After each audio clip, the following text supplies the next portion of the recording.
March of 1944 began like many other months in the skies over Germany, grey, cold, and crowded with contrails. Yet, for the Luftwaffe, it marked the instant the air war changed forever. Up to that point, German fighter doctrine had been built on timing. They believed that American escort fighters could only accompany the heavy bombers partway across the continent. After that, there would be a gap, a window of vulnerability, when the fortresses and liberators would fly naked over the Reich. It was in those unguarded corridors that Messerschmitts and Focke-Wulfs would climb, strike, and vanish back into cloud. The strategy was arithmetic: know when the escorts turn back, and attack the bombers before they can reach Berlin. That calculation ended on the morning of March 6, 1944. Over the capital, a staffel of German interceptors banked into position, scanning for the familiar outlines of thunderbolts or lightnings that usually turned back near the western frontier. What they saw instead made their leader swear into the microphone, and what they heard chilled them.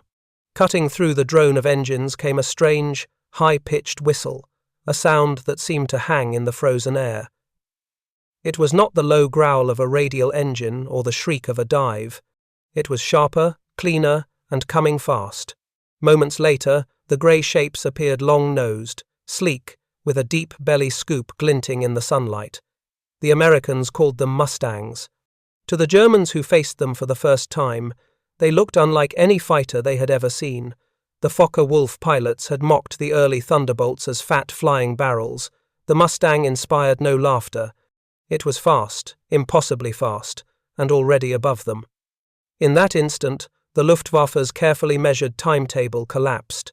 For months, the Reich's defenders had consoled themselves with the idea that American escorts lacked the range to follow their bombers to Berlin. The new fighters proved otherwise. Their appearance over the capital meant only one thing: the enemy could now escort his bombers all the way in and all the way out. From that day on, there would be no more safe windows, no moments of reprieve. The sound of that whistle became the herald of an unending presence in the German sky. On the ground, anti-aircraft crews saw them first as faint scratches against the sun, and the old rumor spread like lightning through the city's shelters. The Americans have fighters over Berlin. In the Führer's headquarters, the news was met with disbelief, then fury. Hermann Göring, head of the Luftwaffe, later admitted in a moment of bitter honesty, "When I saw Mustangs over Berlin, I knew the jig was up." It was not a figure of speech. It was an obituary for the German air defense system. What the Germans faced that morning was not simply a new airplane, but a new equation. The P-51 Mustang, born from North American aviation's design genius and married to the British Rolls-Royce Merlin engine, was the first Allied fighter that could reach Berlin, fight there, and return to its base in England. Its laminar flow wing reduced drag. Its internal tanks and drop tanks gave it endurance the Luftwaffe could scarcely imagine. It could climb faster, dive harder, and stay in the fight longer than anything the Germans could put up.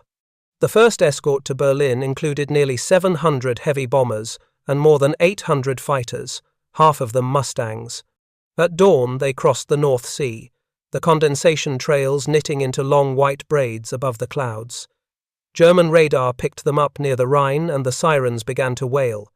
Luftflotte Reich scrambled every available unit. Veteran aces who had flown since 1939 led formations of young boys with barely 50 flying hours. They expected, as always, to find the bombers alone once the Thunderbolts turned back near Hanover. But the bombers came on, and the escorts came with them higher, faster, and endless. At 27,000 feet, Oberleutnant Heinz Reschke of Jagdgeschwader 11 reported the first contact. "Enemy fighters at altitude, escorting the bombers. They are not Thunderbolts." His next transmission broke off mid-sentence. His wingman returned alone, shaken. "They dove like falcons," he said later. "One pass and they were gone. You could not follow. They just disappeared into the sun." The effect on morale was immediate.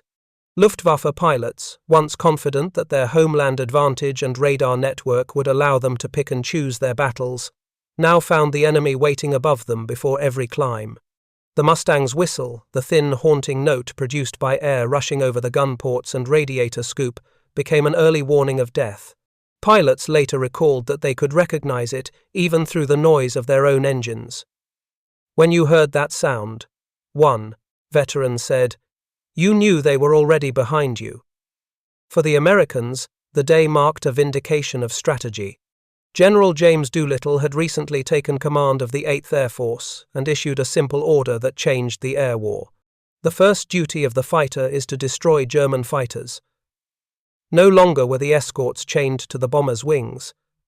Once the formation was established, they were free to roam ahead, to hunt. The Mustang's combination of speed, altitude, and range made that possible. For the first time, American pilots could seek out the Luftwaffe instead of waiting to defend against it. The results were immediate and brutal. German formations attempting to mass for bomber attacks found themselves ambushed before they could even form up.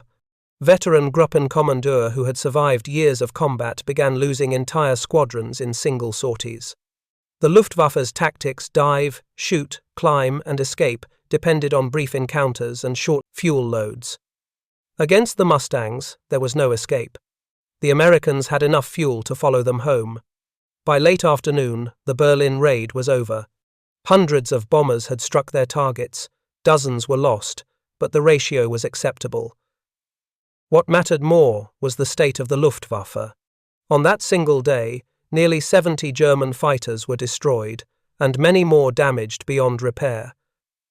The loss of aircraft was serious, but the loss of confidence was fatal. That evening, pilots returning to bases in France and northern Germany gathered in mess halls to talk. Some still refused to believe what they had seen. Others spoke of a strange sound in the sky, a whistle that rose and fell as if the air itself were singing. The younger men called it das Pfeifen des Todes, the whistle of death. It was not superstition, it was memory. The sound marked the moment they realized they were no longer the hunters. In the months that followed, the Mustang's presence grew until it became constant. Each raid deeper into Germany meant more of those sleek, whistling fighters overhead. The old rhythm of attack and withdrawal was gone. The Luftwaffe, once the terror of Europe, found itself bleeding to death over its own cities. When historians later traced the turning point of the air war, they marked it not by statistics or sorties but by that March morning when the Mustangs arrived over Berlin.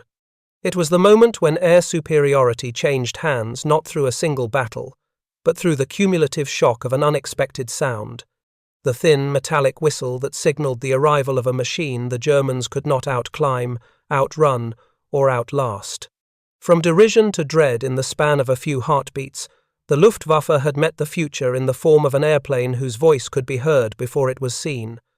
The sky had changed, and with it, the war itself.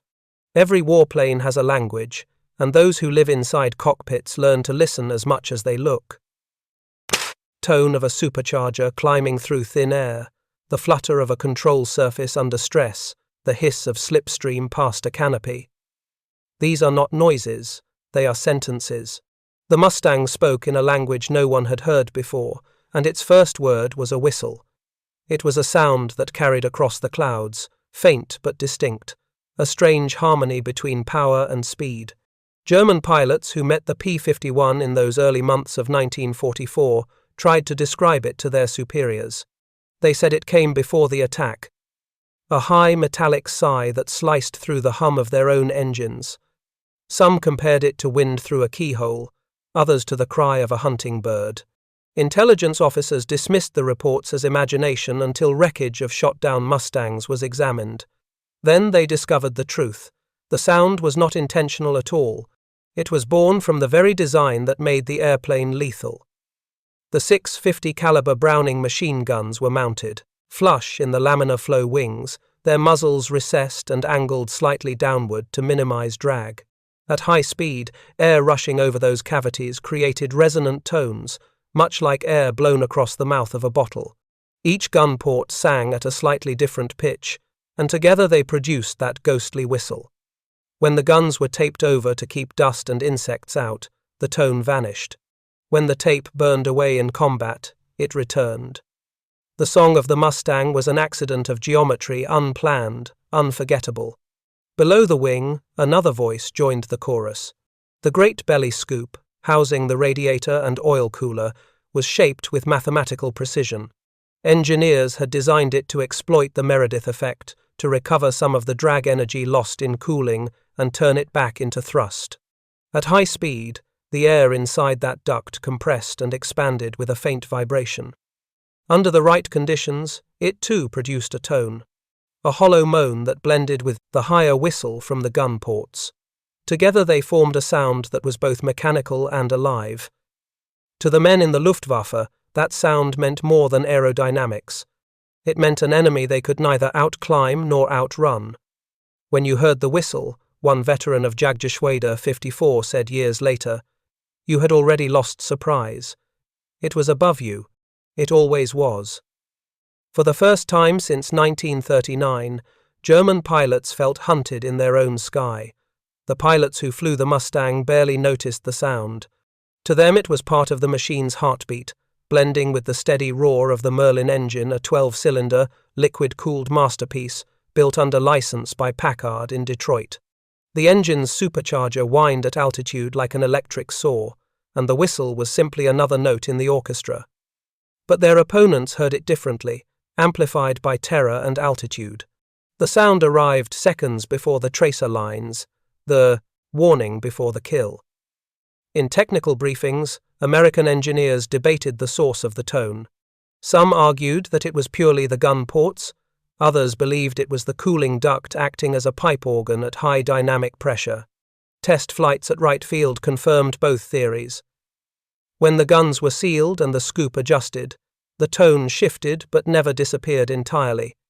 The Mustang, it seemed, would always sing. Every aspect of its design contributed to the myth.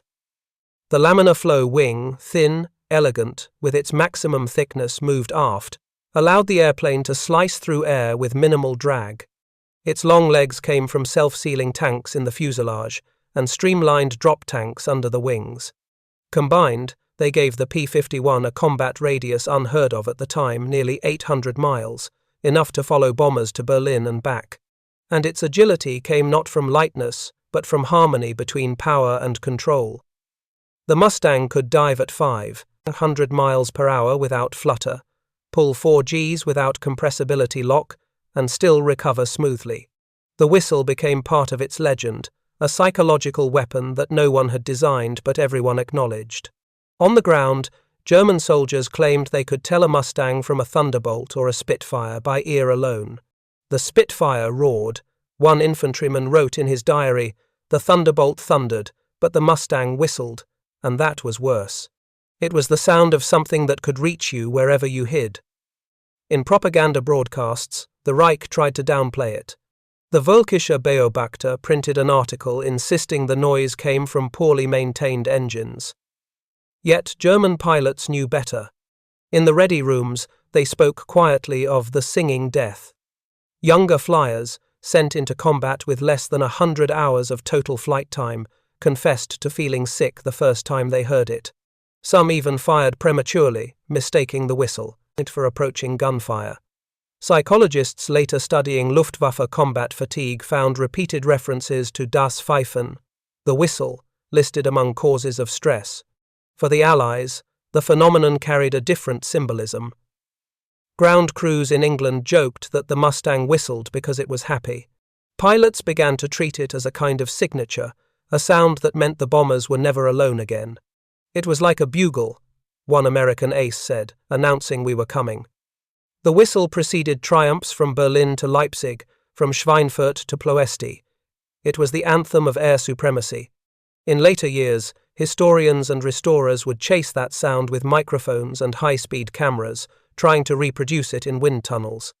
They discovered that only the original wartime configuration open gun ports, authentic propeller pitch, and the Packard Merlin at full throttle produced the exact note. Modern Mustangs often lack it because their owners seal the wings and modify exhaust stacks for efficiency. The war's accidental music has almost vanished from the world, but in 1944 it was everywhere. Over every German city, from Bremen to Munich, from the Ruhr to the Baltic, that thin metallic whistle haunted the sky. It was not loud, not even menacing in itself, merely a vibration of air.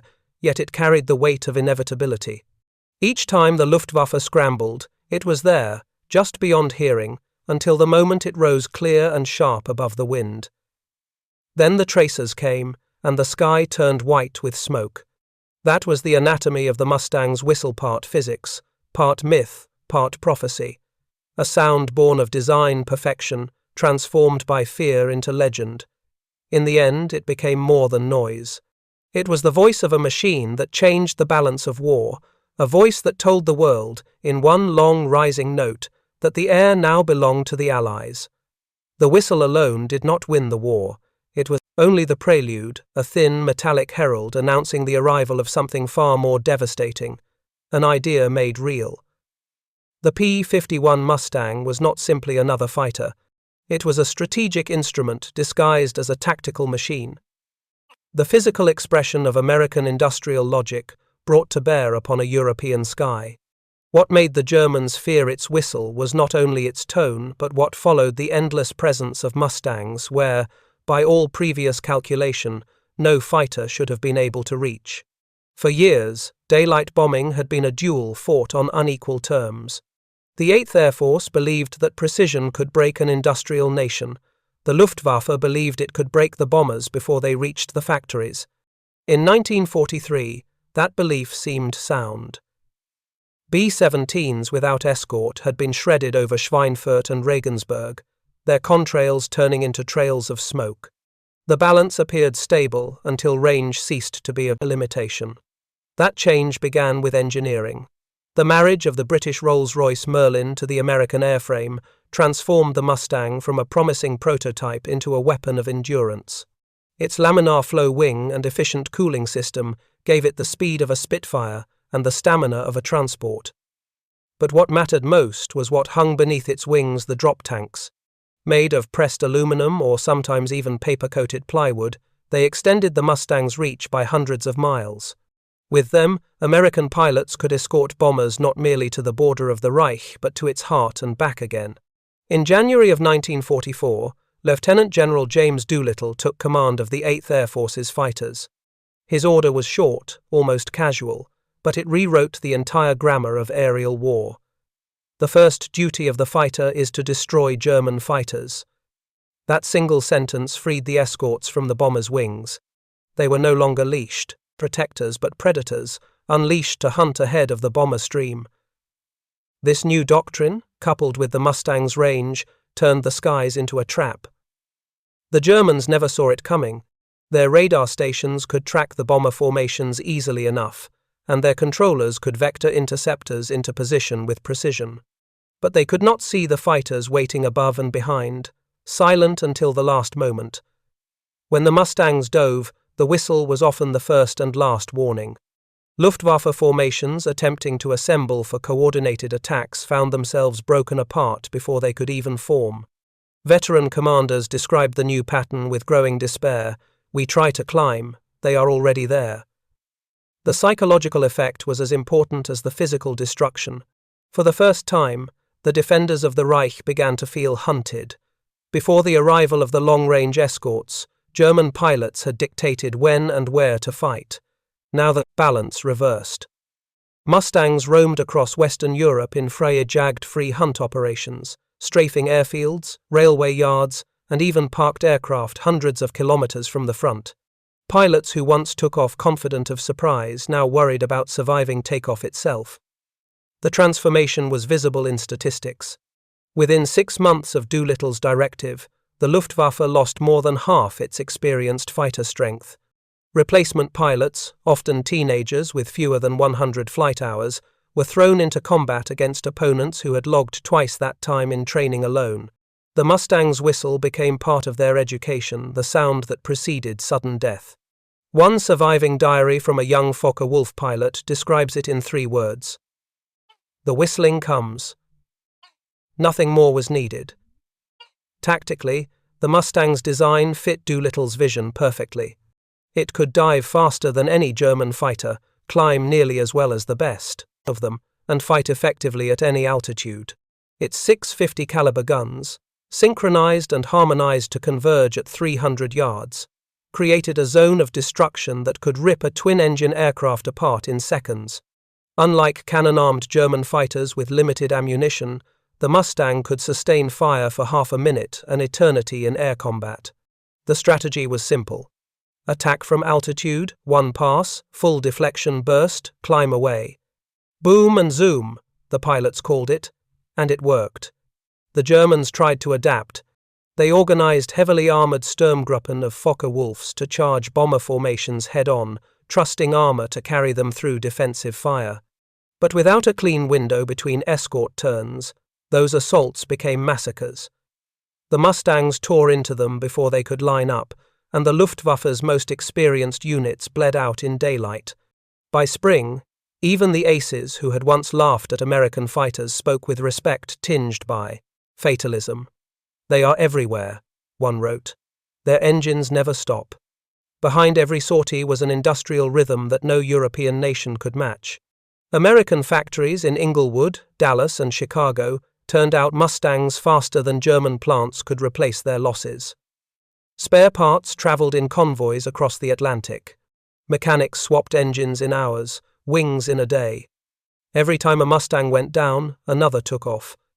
Every time a German Staffel re-equipped, the bombers came back in greater numbers. The whistle that echoed above Berlin was not merely a sound of air over metal, it was the voice of mass production. Even the air itself conspired in favor of the Mustang. Its Meredith effect radiator turned heat into a hint of thrust, giving it efficiency at high speed that German engineers struggled to match.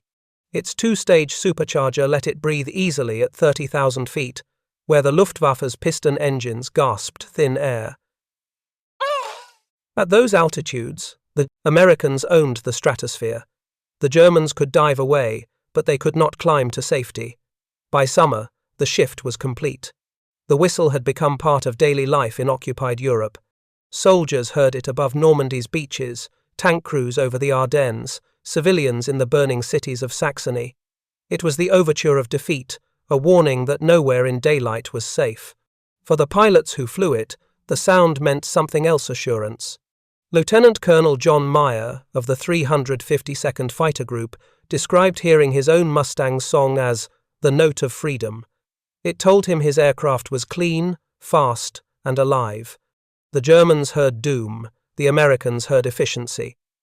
By the end of 1944, that difference in perception mirrored the difference in reality. The Luftwaffe no longer controlled the air. The Reich cities burned while the bombers droned overhead under the constant guard of fighters whose whistle had become the anthem of Allied supremacy. What began as an accident of airflow had turned into a psychological weapon, then into a strategic principle. The whistle of the Mustang was the sound of permanence proof that the Americans would never again turn back at the border, never again leave the bombers alone. It was, in every sense, the sound of a sky that now belonged to them. The first Berlin escort mission had been a revelation, but its aftermath revealed something deeper: how swiftly a single encounter could alter the thinking of two entire air forces. In March and April of 1944, as the P-51 Mustang began appearing in ever greater numbers over Germany, the skies filled with contradictions, disbelief and recognition, courage and panic, the clash between an exhausted Luftwaffe and a new breed of American fighter pilots who were just beginning to understand the reach of their machines. From the German side, the first reports arrived in fragments, terse radio calls, and half-finished combat records. Enemy fighters, new type, appear from the sun, sound like whistling. That last phrase repeated itself in logbooks across several Jagdgeschwader units. The initial assumption was that these were British Spitfires operating from the continent, perhaps modified with long-range tanks. Then the wreckage of a Mustang fell near Magdeburg. A local defense commander telegraphed Luftwaffe Reich headquarters: single-seat fighter, American markings, Rolls-Royce engine, fuel tanks under wings. Range appears extraordinary. Oberkommando der Luftwaffe analysts studied the remains in disbelief. The aircraft's construction was elegant, its wing finish smooth as glass, its internal tanks self-sealing and capacious. The captured pilot, a young lieutenant from Iowa, confirmed what they feared most. The fighters had escorted bombers all the way to Berlin. It was no longer rumor. It was fact. Luftwaffe leaders called for new tactics. The standard, climbing intercepts, would no longer suffice. Interceptors now had to rendezvous far in advance of the bombers, often at fuel-wasting altitudes. "Our advantage in position has vanished," complained General Adolf Galland in a March conference. "They are above us before we are even in formation." The attrition began quietly, then accelerated like a landslide. In the days following that first mission, American debriefings painted a different picture, not of panic but of discovery. Mustang pilots were still learning how to fight their machines. The airplane's high speed and light control forces made overcorrection easy. Its torque on takeoff caught many by surprise. Yet once airborne, it performed with the balance of a knife in a skilled hand. "You could climb with them, dive with them, or run them down," said Captain Don Gentile of the 357th Fighter Group. "We stopped worrying about getting home. We could go anywhere they could go, and more." The contrast between what the Americans saw and what the Germans felt defined those first weeks of combat. Over the city of Hanover, a flight of 8 Mustangs engaged a swarm of Messerschmitt 109s trying to reach the bombers. The Germans began their attack from above, as they always had, expecting the usual slow climbing thunderbolts. But the Mustangs rolled over, dove through the formation, and then pulled up into the vertical like rockets. In less than a minute, 3 German fighters fell burning through the haze, the rest scattered. The radio chatter of American pilots filled the airwaves, laughter, disbelief, triumph. "They're breaking! They're breaking!" one voice shouted. The official report from Jagdgeschwader 54 for that day was stark. "Enemy escort possesses exceptional climb and dive characteristics, cannot disengage. Recommend attack only when numerical superiority secured." Numerical superiority was a luxury the Luftwaffe no longer possessed. As spring deepened, the American escort groups settled into a rhythm of operations that felt almost mechanical. Long climbs from English bases, hours at cruise over the Channel, then a crescendo of combat over the Reich. The bomber crews quickly learned to recognize their guardians. They looked up through plexiglass turrets and saw the Mustangs weaving above them, wingtips glittering in the thin sun. Condensation streaming from their scoops, the sight and the faint whistle that sometimes drifted down through open hatches became a reassurance stronger than any prayer. "When you heard that sound," a B-17 gunner wrote later, "you knew you were going to make it home." For the Germans, the same sound meant the opposite. At airfields from Brunswick to Münster, pilots sat in cockpits waiting for the scramble order, engines idling, when the whistle would cut through the morning air. It was faint at first, almost delicate. Then came the roar, and the tearing, rattle of gunfire, as Mustangs swept the field in low strafing passes. Hangars burned. Parked aircraft erupted. The survivors took off through smoke, only to meet the same enemy waiting above. Post-war interviews gathered by Allied translators reveal the depth of that psychological blow. Lieutenant Karl-Heinz Lange of Jagdgeschwader 3 recalled his first encounter near Leipzig. "We were climbing through cloud at 20,000 feet. I heard the whistle before I saw them. Then I saw silver flashes 4, maybe 6. They were faster than anything I had seen. My wingman called out. Then he was gone, his plane on fire. After that, I only remember the sound. It is something you never forget." The Mustangs themselves were not invincible. Losses continued, and young American pilots died every week over the Reich. Yet the balance of loss had reversed. For every Mustang that fell, the Luftwaffe lost 3 or 4 of its fighters and, more importantly, men it could not replace. The Americans rotated squadrons, rested their pilots, and replaced aircraft in days. The Germans fought until exhaustion or death, and both came quickly. By June of 1944, the transformation was complete. The Luftwaffe's interceptors, once feared predators, had become prey. The surviving veterans understood it in their bones. They spoke of a new law of the air that whoever owned altitude owned the sky, and the Mustangs owned altitude. They could start a fight whenever they pleased and end it whenever they wished. In Allied headquarters, intelligence officers began collecting enemy testimonies, What emerged was a pattern. The whistle always came first. Pilots mentioned it in passing, mechanics heard it while refueling, ground observers noted it before attacks. It was not a weapon, but it worked like one. By the summer, some German units even reported false alarms triggered by other aircraft that sounded like Mustangs. Fear had tuned the ear of the Luftwaffe. Meanwhile, American commanders studied the data pouring in from debriefings. The long-range escort concept had succeeded beyond expectation. Bomber losses dropped sharply. Luftwaffe sorties declined. Factories that once worked around the clock to produce aircraft now produced wreckage. And so the legend grew not of a single battle, but of a series of encounters in which sound preceded destruction. A faint, unplanned whistle became the herald of strategic victory. It sang above the clouds, across the Rhine and Elbe, over every city that still dared to resist. The Germans called it the voice of the devil. The Americans called it freedom's song. In truth, it was only air moving through metal, but in that spring of 1944, it carried the weight of destiny. Every time a Mustang engine started, it was not merely a pilot preparing for takeoff, it was an entire continent breathing through aluminum lungs. Behind that smooth roar of the Packard-built Merlin lay the rhythm of Detroit's assembly lines, Chicago's steel presses, and the tireless pulse of American industry. The P-51 was a weapon forged not only by engineers, but by the arithmetic of production itself. A machine whose performance was the final proof that a democracy could outbuild, outlearn, and outlast an empire. The Luftwaffe pilots who first heard that ghostly whistle over Berlin could not have guessed how many hands had shaped it. The Mustang was the product of a logistical miracle factories that ran without pause, women who learned to rivet in weeks, machinists who had never seen an aircraft before 1941 but could now build one in hours. In North America's Inglewood plant, workers assembled wings on jigs that moved like conveyor belts.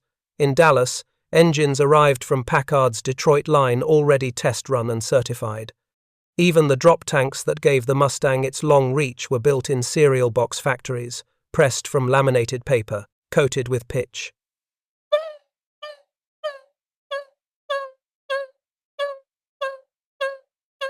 Every part of the airplane existed within a system designed for scale.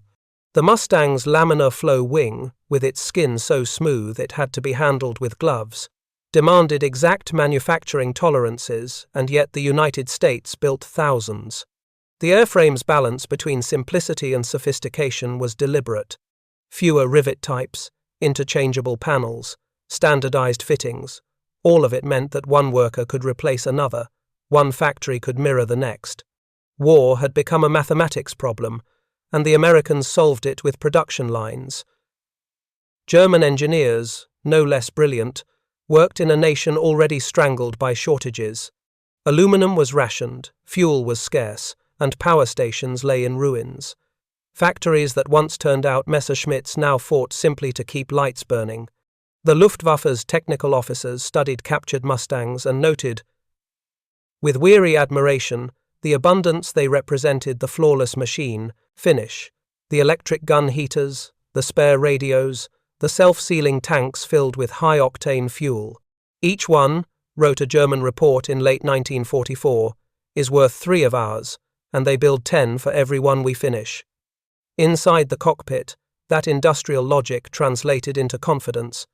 An American pilot climbing through cloud knew that spare parts waited for him, that another aircraft stood ready if his failed, that his machine had been built to endure more punishment than he could. The instrument panel reflected the same philosophy: clarity, standardization, order. The altimeter, airspeed, and manifold gauges were placed identically across all fighter types. A pilot moving from training aircraft to Mustang needed no adaptation. Even the radio frequencies were standardized. A pilot shot down today could be replaced tomorrow with another who knew exactly where to tune, what to say, and how to fight. The Mustang's firepower was another lesson in mass production. Its 6 Browning M250s were not exotic inventions but proven. Endlessly manufactured tools, identical weapons mounted on bombers, ships, and tanks. Each round of ammunition had been produced by the millions in American arsenals, packed in wooden crates that crossed the Atlantic by convoy. The Luftwaffe's 20mm cannons hit harder per shot, but they carried fewer rounds and jammed more often. The American philosophy was simple: reliability through repetition. Fire longer, fire straighter, and never run out. The logistical network that fed these machines was as vast as the weapon itself. Oil from Texas and Venezuela, refined into aviation fuel with an octane rating the Germans could scarcely imagine, filled tank farms in England. Convoys brought crates of spare engines, tires, and propellers across U-boat-infested waters. Every Mustang sortie represented not only a pilot's courage, but the coordinated labor of dock workers, chemists, engineers, and mechanics spread across half the globe. To the men of the Luftwaffe, this unseen power became visible in the air. They faced not a single enemy, but an endless sequence of replacements. "You shot one down," recalled Oberleutnant Horst Petschler, and by the next week, 2 more came. He later admitted that the most demoralizing moment of the war was realizing that American factories could replace pilots faster than Germany could train them. "We fought against a machine that repaired itself faster than we could damage it." Every feature of the Mustang, from its streamlined canopy to its whistling gun ports, symbolized that system. Its whistle, the sound that had begun as an aerodynamic quirk, became the voice of industry itself. The sound of turbines, presses, and foundries transmuted into speed. When German pilots heard it, they were not only hearing a fighter approaching, they were hearing the distant echo of factories running through the night, powered by a nation that had turned production into strategy. By the end of 1944, those factories had made over 10,000 Mustangs, and each one flew farther, faster, and longer than the last. The Luftwaffe's aces, once certain that skill could compensate for numbers, watched the arithmetic break beneath them. They were the best trained pilots in Europe, but they were drowning in an ocean of silver wings. In that sense, every Mustang cockpit was a front line of American industry. An instrument panel glowing with the certainty of mass production, a gun sight calibrated by mathematics, and a whistle that sang the tune of a nation that built more, burned brighter, and refused to stop. It was not just a fighter's sound anymore, it was the sound of inevitability. By the summer of 1944, the Luftwaffe had begun fighting a war it could no longer win. Its veteran aces were dead or grounded, its factories bombed, its new pilots barely trained. In desperation, the German High Command turned to a brutal tactic, the Sturmgruppen, armored assault groups meant to tear open the heart of the American bomber streams. These units, flying Focke-Wulf 190s plated with steel, carried heavier cannon and were ordered to close to point-blank range before firing. Each pilot knew the odds: one pass through the bombers, then likely death. Their attacks were built around one fragile assumption that they could reach the bombers before the escorts found them. But the assumption had already died in the thin air above Germany. The P-51 Mustang's range erased timing from the equation. Wherever the Luftwaffe formed up, the Americans were already there, waiting unseen in the sun. On the morning of July 7, 1944, the Sturmgruppen of Jagdgeschwader 3 and 4 assembled near Leipzig to intercept a force of nearly 1,000 American bombers heading for Merseburg. Their orders were explicit: ignore the escorts, go straight for the bite, bombers, and ram if necessary. But as they climbed through 20,000 feet, the whistle came. That same eerie metallic song that seemed to fall from nowhere, Achtung, Feindjäger oben, came the warning enemy fighters above. It was already too late. The Mustangs fell on them like hawks diving through pigeons. Silver flashes sliced through the blue, tracers stitched across the sky in long, glittering lines. In minutes, the formation broke apart. Witnesses on the ground saw burning aircraft spiraling downward in all directions. The Sturmgruppen never reached the bombers. Of the 70 Focke-Wulfs that took off, more than half failed to return. The Americans lost 4. Survivors described the encounters in clipped, haunted tones.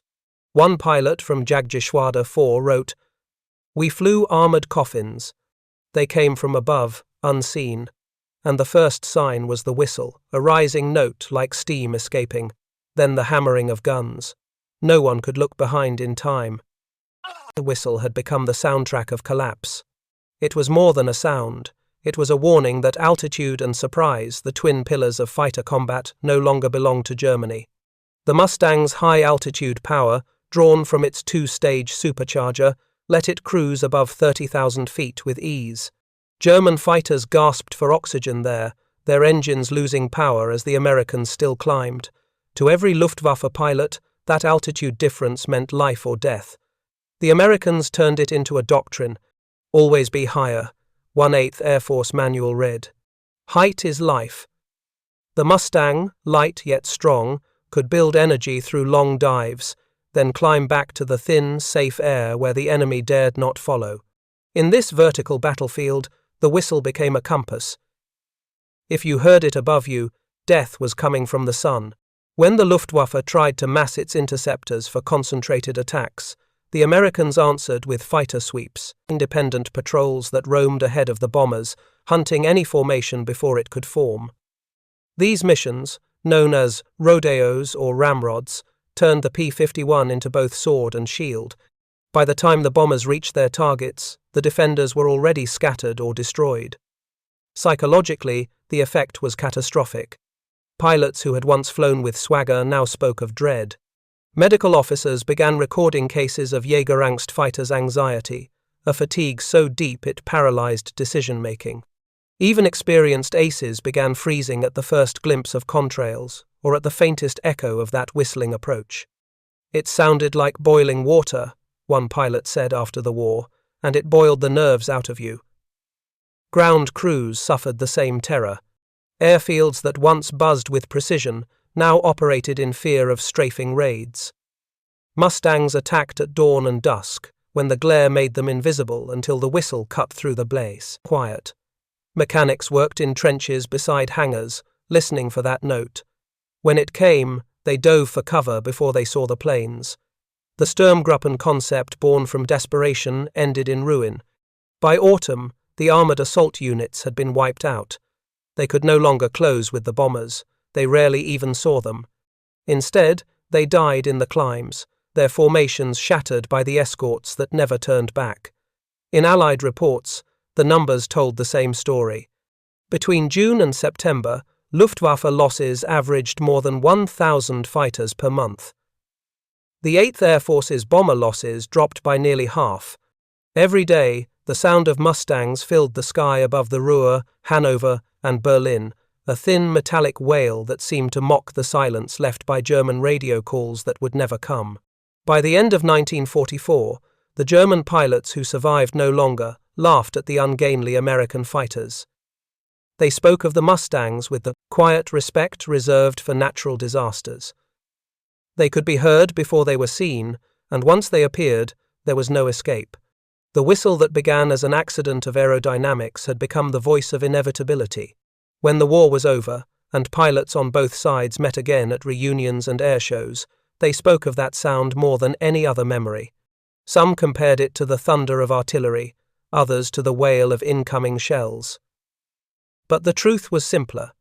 It was the sound of air moving faster than men could think, the breath of a machine that had changed everything.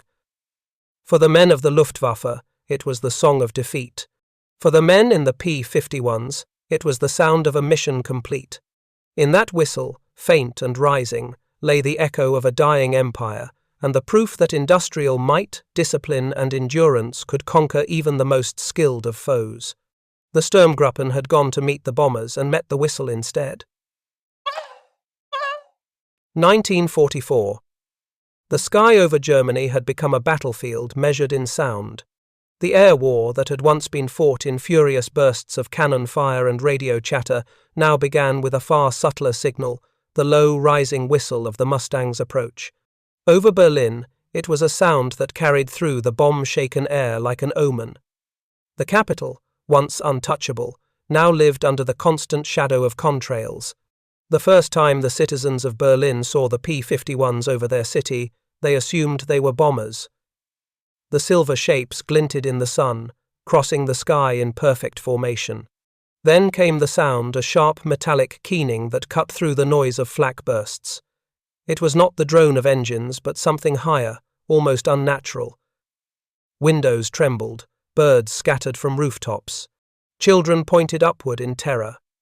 The sound became known among Berliners as Das Heulen des Todes, the howl of death. For the Luftwaffe pilots still defending the capital, that howl was the prelude to annihilation. By December, the 8th Air Force's long-range escorts had extended their reach deep into the heart of the Reich. Mustangs from the 357th, 352nd, and 355th Fighter Groups prowled ahead of the bombers, cutting off every attempt at interception. Even the great Berlin-based Jagdgeschwader units, once filled with veterans, were now commanded by men barely out of flight school. Lieutenant Heinz Breuer of Jagdgeschwader 53 described one of those final missions in a post-war interrogation. "We took off through snow. The order was to climb and attack the bombers approaching from the west. Before we reached 20,000 feet, they were there, the silver fighters, above and behind. I heard the whistle, faint, like a scream in thin air. Then everything was tracers and smoke. My wingman was gone before he could answer. It was not a battle. It was an execution." The whistle that haunted him was an accident of design. When the air flowed past the Mustang's gun ports and radiator scoop at high speed, it created a harmonic resonance, a note that changed pitch with the aircraft's angle and velocity. At altitude, where sound carried strangely, it became both eerie and distinct. Engineers later tried to reproduce it on the ground, but never matched the effect. It was born of speed and thin air, of a fighter slicing through the stratosphere faster than sound could follow. For the Americans, that whistle became a signal of dominance. Pilots spoke of it with affection, even pride. "It was our calling card," recalled Lieutenant Colonel John Meyer of the 357th Fighter Group. "When you heard it, you knew the Germans were already breaking." To bomber crews, the noise was a promise, the sound of guardians descending from the sun. On the ground, German civilians began to associate it with hopelessness. The Luftwaffe's once boastful propaganda about invincible interceptors vanished. Newspapers could not disguise the truth. Daylight raids now reached Berlin almost unopposed. Even Goering's own headquarters at Karin Hall shook under the roar of Mustang engines. The Reichsmarschall, once the architect of German air supremacy, would later tell his aides, "When I saw Mustangs over Berlin, I knew the war was lost." The missions themselves were relentless. Every clear day brought new raids, and every raid brought the same choreography, the silver formations, the whistle, and the downward arcs of tracer fire slicing through the haze. The Luftwaffe's radar operators learned to recognize the pattern of the Mustang's attacks before they even saw them. "They come from above the bombers," one observer reported, "not to defend but to hunt." American tactics had evolved beyond escort duty. Pilots now ranged freely across the airspace, striking airfields, locomotives, and convoys. They called these sweeps fighter hunts missions, designed not to protect but to destroy. For the first time, the Germans faced an enemy that did not wait for them, but sought them out in their own skies. The toll on morale was immeasurable. In Berlin, anti-aircraft crews began firing blindly at contrails. Civilians flinched at every high-pitched note, uncertain whether it came from a passing aircraft or their imagination. German diaries from the period record sleepless nights and trembling hands. "You cannot rest," wrote one woman in Charlottenburg. "Every morning the same sound, the thin scream, and then thunder. You pray it passes over, but it never truly passes." For Allied pilots, the psychological war was already won. The whistle was not only a sound of victory, but a measure of reach proof that the Allies could command the air at any hour, at any altitude, over any city. The Mustang's endurance and power had erased the final boundaries of German defense. When Berlin burned beneath the bomber's load and the whistle echoed above, it was not merely the collapse of an air force. It was the sound of a regime outpaced, outbuilt, and outflown. The Luftwaffe had entered the war as the most feared instrument of air power on Earth.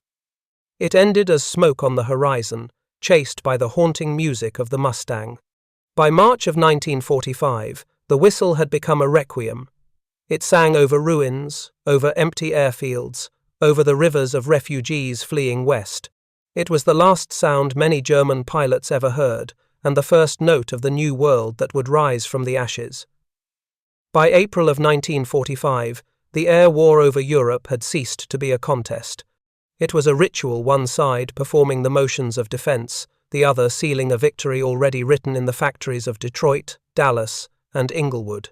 The once formidable Luftwaffe was a collection of fragments, isolated squadrons scattered across the collapsing Reich, flying on fumes, commanded by men who knew their missions were suicidal. And still, every morning, the same sound rose over the remnants of Germany, the metallic whistling song of the Mustang. It came at dawn, before the first artillery shells, before the rumble of armor. The whistle would drift down over airfields already half buried in rubble, over rows of shattered Fokker-Wulfs and Messerschmitts that would never fly again. Pilots called to their machines with no illusions. They started engines that coughed on synthetic fuel, taxied down cratered runways, and climbed toward the horizon knowing they were climbing into extinction. Oberfeldwebel Ernst Doring of Jagdgeschwader 3 recalled those final weeks with a voice flat from exhaustion. You saw them before you even reached altitude, silver everywhere. They owned the air. You could hear them, that thin, sharp note. You looked up and you knew, this is the last flight. His unit, once 100 aircraft strong, could muster fewer than 12 by April. In their final sortie near Magdeburg, 10 were destroyed in less than 10 minutes. On the other side, the American pilots were flying in a sky that no longer fought back. Most missions ended without a single engagement. Their targets were locomotives, trucks, columns of troops retreating along the roads of Saxony and Thuringia. It felt like policing the ruins of an empire, wrote Captain Charles Weaver of the 357th Fighter Group. We flew low, the whistle bouncing between the hills. You could see the white flags already hanging from some of the villages. But we still flew because until it was over, it wasn't over. In those last weeks, the Mustang's whistle carried farther than any bullet. German troops on the ground learned to drop everything at the first note. The sound became so recognizable that entire convoys halted in panic when a passing reconnaissance plane produced a similar tone. A psychological warfare, officer later wrote. The P-51's whine was as effective as leaflets. It made surrender feel like survival. For the Luftwaffe's few remaining leaders, that realization was unbearable. They issued orders for desperate countermeasures, jet interceptors, rocket-powered fighters, anything that might restore a fragment of honor. The Messerschmitt 262 jets did rise, sleek and swift, but even they could not escape the Mustang's reach. P-51's orbited the runways, waiting for takeoffs and landings, pouncing as the jets slowed. The whistle echoed even around the airfields built for Germany's last miracle weapons. In late April, as the Red Army encircled Berlin and the Western Allies advanced across the Elbe, the Luftwaffe ceased to exist as a fighting force. The few surviving pilots abandoned their aircraft or attempted to flee west. At Fassberg, a group of young trainees tried to burn their planes rather than see them captured. One of them, barely 18, later recalled, "We poured fuel on the wings and listened. Far off, we heard the whine again, like ghosts circling above. We stopped. We couldn't destroy them fast enough." On May 8, 1945, the guns fell silent. Across Germany, airfields lay littered with twisted metal, and among it, here and there, the hulks of Mustangs that had fallen in those final weeks, their wings holed, their propellers bent. Yet even in death, the aircraft seemed indestructible, their forms still sleek, their rivets unbroken. Mechanics from the Allied occupation forces often remarked that many could have been repaired and flown again within days. When the surviving German pilots were gathered for interrogation at Oberursel, the same phrase appeared again and again in their reports. We feared the sound, not the bombs, not the flak, not even the sight of contrails, but that whistle. It had come to symbolize inevitability, the voice of an enemy that could appear anywhere, anytime, and never tire. In post-war interviews, American aces spoke of it with a mix of pride and humility. Major James Goodson called it the sound of pressure over victory, explaining that none of them thought of the whistle as fearsome. "It was just what the airplane did," he said. "We didn't know they heard it that way, but I suppose it was fitting. You could hear freedom coming before you saw it." The historians who later studied those battles found that the Mustang's whistle was never recorded clearly on film. Microphones of the time could not capture its frequency in the thin air. Yet veterans on both sides remembered it perfectly, describing its rise and fall as though it were a melody. Perhaps, in a way, it was a requiem played on the edges of sound, composed by speed and air and the engineering of an age that had learned to wage war by mathematics. Over the ruins of Berlin, long after the guns went silent, children scavenging in the fields, sometimes, found twisted metal stamped with the letters P-51.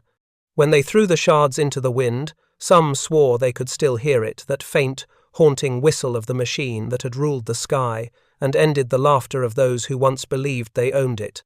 The war had begun with the roar of the Luftwaffe's engines. It ended with the whistle of the Mustang, a sound too pure, too cold, too final to be forgotten.